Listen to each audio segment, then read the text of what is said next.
Reflections in Solitude. Reflections in Solitude, Derrick Mandela.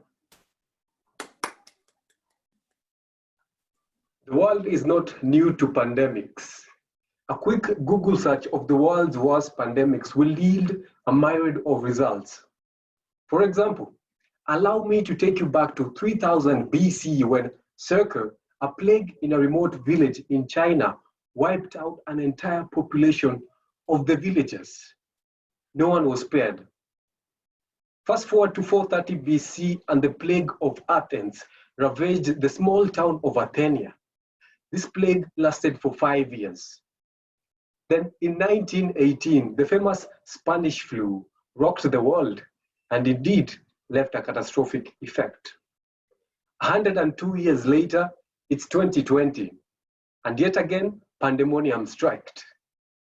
A virus from a little-known town in China struck and ripped through the world and spread in only a matter of weeks. This sent the world into lockdown for the first time in a very long time. Now, after 3 months of complete solitude in this lockdown period, having been socially deprived, having to be with key family members only and missing our friends and social gatherings, have we learned anything? We are still not yet out of the woods, but we can see that this economy is slowly ripping back and getting back to its normal use as it was before. But don't forget, the negative effects of the pandemic can be seen and felt from here to Timbuktu. Like Noah from the Bible during the floods, we are all cooped up in our house during these periods. Instead of living, we decided to be indoors because we were compliant to the orders. We were all praying for a sign of hope. Maybe a white dove, like during Noah's time, or schools reopening, or the proverbial presidential address that's eagerly awaited by most Kenyans. But as I say, there's always two sides of the coin. There's always two sides of the coin. We landed on the tails at the beginning of the year. Now, let's flip the coin and see what the heads have to say. Tonight, I would like to share the reflections that I've had during this period of solitude. What major lessons have I been able to learn as an individual that I can employ into my life? I will share with you 3 simple and clear facts. Now, the first one, I've learned that transparency is vital.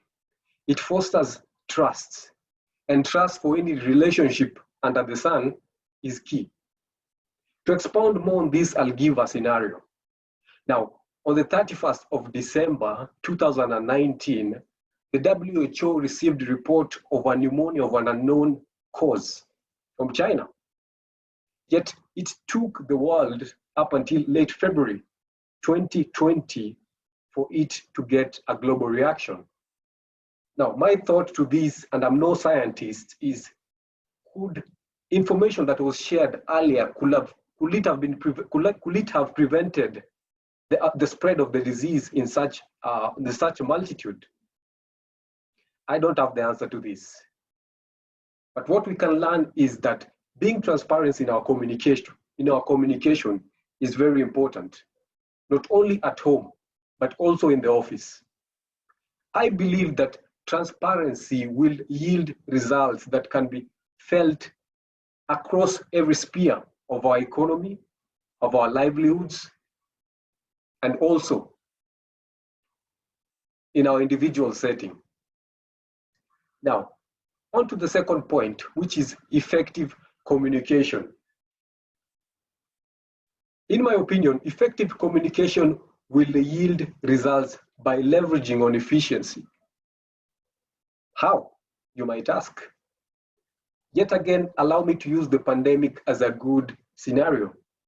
We have seen that different world leaders have responded differently. Different countries have had different tactics of handling the pandemics. Case in place, you can take a look at East Africa and see that Kenya did not have the same response as Uganda. or perhaps Tanzania. The question I ask myself is, would maybe a united and coordinated response have helped us as the world try and reduce the effects of the virus? Could we perhaps have saved lives by having a coordinated attack in stopping the virus? I have no answer to this.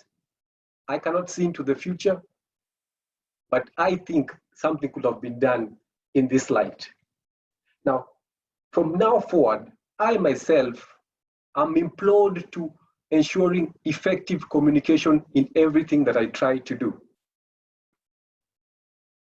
I will strive to be in everything that I will try to do, On to my third point, which is on being empathetic as a leader.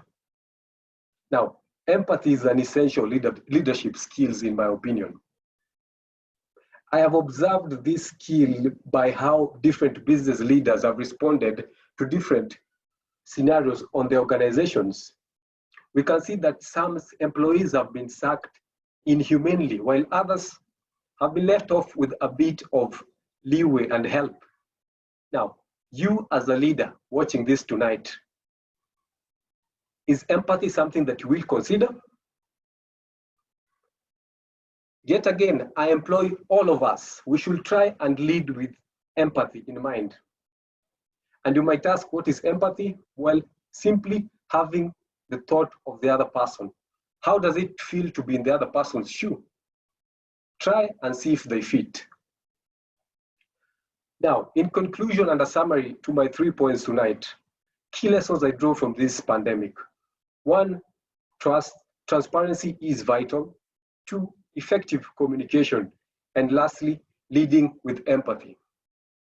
Maybe there's a silver lining to the coronavirus pandemic. Perhaps the world was moving at a fast pace. Maybe we should take time and smell the roses. And maybe instead of going for a run, take a walk. Back to you, Mr. Toastmaster.